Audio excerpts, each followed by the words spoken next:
नमस्कार मित्रांनो, स्वागत आहे तुमचं माझ्या या उपक्रमामध्ये ज्याचं नाव आहे विचार संस्कारांचे सोपान।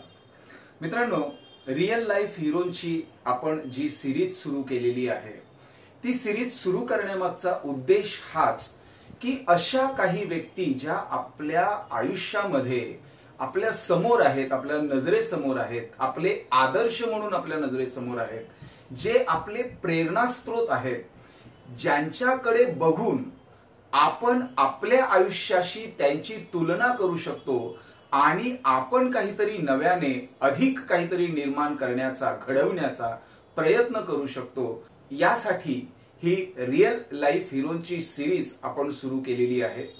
मित्रांनो, आजची जी गोष्ट आहे, आजची जी कथा आहे ती राहीबाई पोपेरे यांची आहे।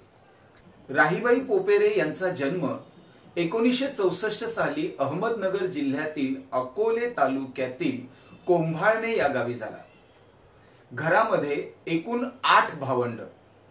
राहीबाई हे त्या घरातलं 5वं अपत्य। आई वडील दोन्हीही शेतकरी। दुर्दैवाने आईचा राहीबाईंच्या बालपणीच मृत्यू झाला, त्यामुळे आईचं छत्र त्यांना काही अधिक काळ लाभलं नाही।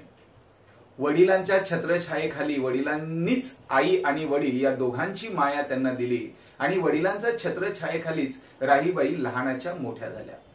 ही सगळी भावंड हळूहळू मोठी होत होती। वडिलांकडे 4-5 एकर शेती होती आणि ती देखील कोरडवाहू शेती होती आणि त्यावरतीच त्यांच्या संपूर्ण कुटुंबाचा उदरनिर्वाह सुरू होता।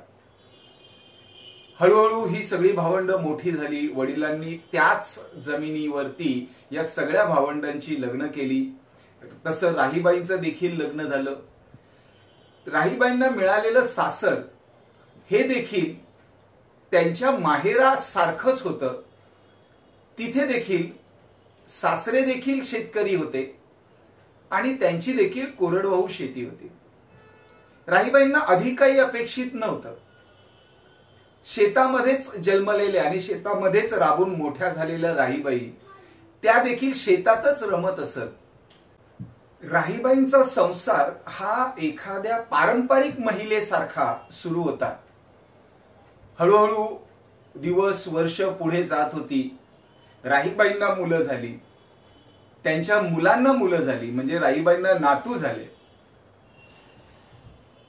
काहीही अधिक नव्हतं, पण जे काही होतं ना त्यामध्ये राहीबाई समाधानी होत्या। शेती आणि त्यांचं कौटुंबिक जबाबदारी या सांभाळण्यामध्ये राहीबाई व्यस्त होत्या, मग्न होत्या। एक दिवस काय झालं, राहीबाईंचा नातू आजारी पडला आणि त्याच्यावरती उपचार झाले, बरा झाला, परत आजारी पडला आणि वारंवार तो त्यांचा नातू आजारी पडू लागल्यानंतर राहीबाईंना थोडीशी काळजी वाटायला लागली।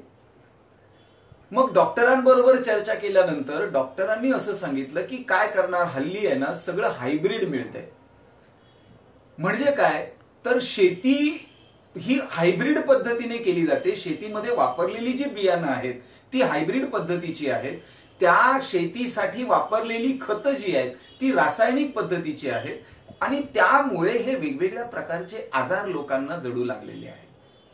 आता ही गोष्ट जेव्हा राहीबाईंच्या कानावरती पडली त्यावेळेस मात्र आपल्याला ऐकायला जितकी सहज वाटते तितकी राहीबाईंनी ती सहज घेतली नाही। त्यांनी निश्चय केला की आजपासून आपण जी हायब्रिड बियाणं वापरतोय किंवा जी रासायनिक खतं वापरतोय ती रासायनिक खतं आणि हायब्रिड बियाणं वापरायचं आपण स्वतःपासून सुरुवात करायची, आपण बंद करायची। मग काय करायचं तर मग सेंद्रिय बियाणं आणि सेंद्रिय खतांचा वापर करून सेंद्रिय पद्धतीचीच शेती आपण करायची। आणि राहीबाईंनी त्या कार्याला सुरुवात केली। पहिला प्रयोग त्यांचा यशस्वी झाला देखील। अधिक काही उत्पन्न नाही मिळालं, पण जे मिळालं ते पौष्टिक आहे याची राहीबाईंना खात्री पटली आणि त्याच्यानंतर त्यांच्या पुढच्या कार्याला सुरुवात झाली। मित्रांनो, राहीबाईंनी त्यांच्या गावातल्या सगळ्या महिलांना एकत्र केलं, त्यांचा बचत गट तयार केला, त्यांच्या बचत गटातून त्या माध्यमातून आजूबाजूच्या गावातल्या महिलांना एकत्र केलं आणि त्या सगळ्यांना सेंद्रिय शेतीचं महत्व पटवून दिलं.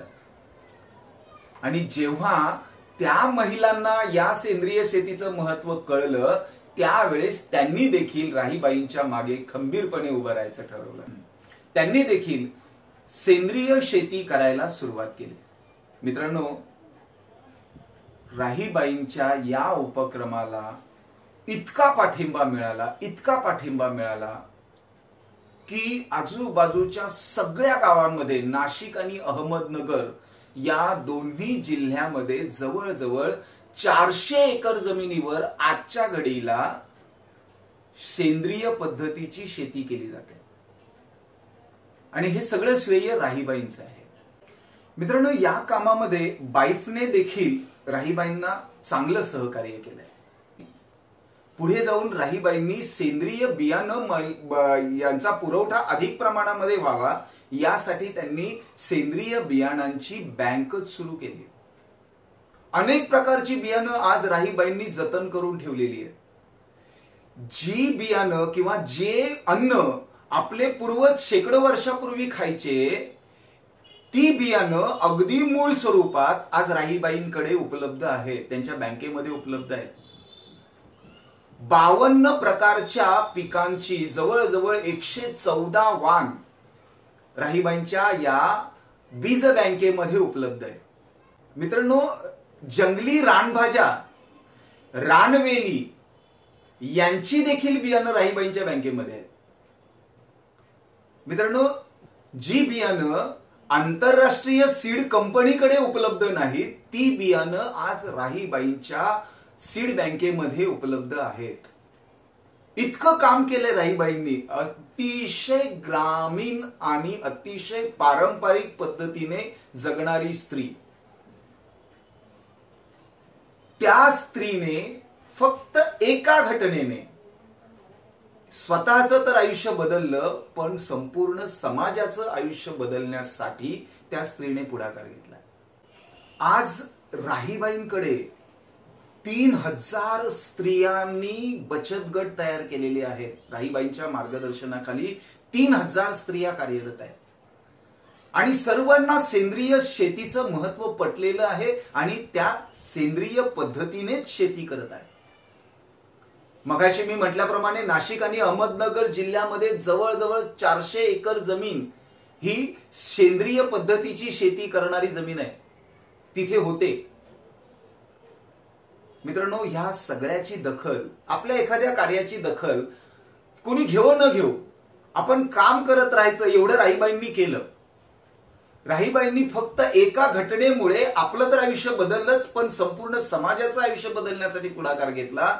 त्या राहीबाईंची दखल राज्य शासनाने घेतली आणि राज्य शासनाने राहीबाईंच्या या सीड बँकेसाठी, बीज बँकेसाठी, त्यांनी जी बियाणं जतन करून ठेवलेली आहेत त्याच्यासाठी एक इमारत उभी करून देण्यासाठी निधी उपलब्ध करून दिला. आणि आज राहीबाईंकडे ती इमारत उपलब्ध आहे. त्या इमारतीमध्ये, त्या बँकेमध्ये त्यांच्याकडे जतन असलेली सगळी बियाणं, सेंद्रिय बियाणं त्यांनी त्या ठिकाणी ठेवलेली आहेत. आज राष्ट्रपती रामनाथ कोविंद यांच्या हस्ते राहीबाईंना राष्ट्रपती पुरस्कार देखील मिळालाय. पद्मश्री पुरस्काराने त्यांना गौरवण्यात आलेलं आहे. हे एवढं सगळं राहीबाईंनी केलं.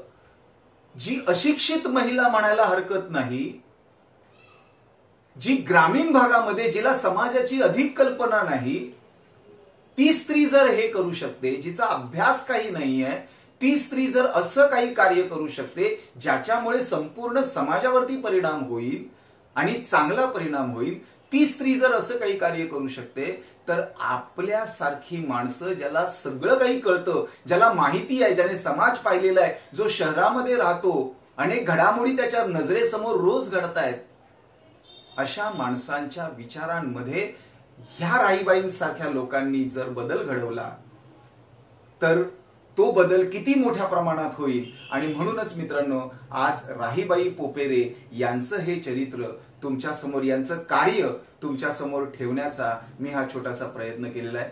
मित्रांनो, आज इतकंच. आपण पुन्हा भेटणार आहोत पुढच्या गुरुवारी पण तोपर्यंत ज्यांनी माझ्या या चॅनलला सबस्क्राईब केलेलं नसेल त्यांनी सबस्क्राईब जरूर करा आणि या सगळ्या गोष्टी इतरांपर्यंत पोहोचवण्यासाठी त्यांच्या आयुष्यामध्ये थोडासा बदल जर तुम्हाला अपेक्षित असेल तर तो बदल घडवण्यासाठी हे माझे व्हिडिओ आपण इतरांना पोहोचवण्यासाठी शेअर करत चला। आणि हो, तुम्हाला या व्हिडिओवरती या विचारांवरती काही विचार व्यक्त करायचे असतील तर कमेंट्स मध्ये जरूर लिहा। मित्रांनो, पुन्हा भेटूया आपण पुढच्या गुरुवारी। तोपर्यंत सगळ्यांना धन्यवाद।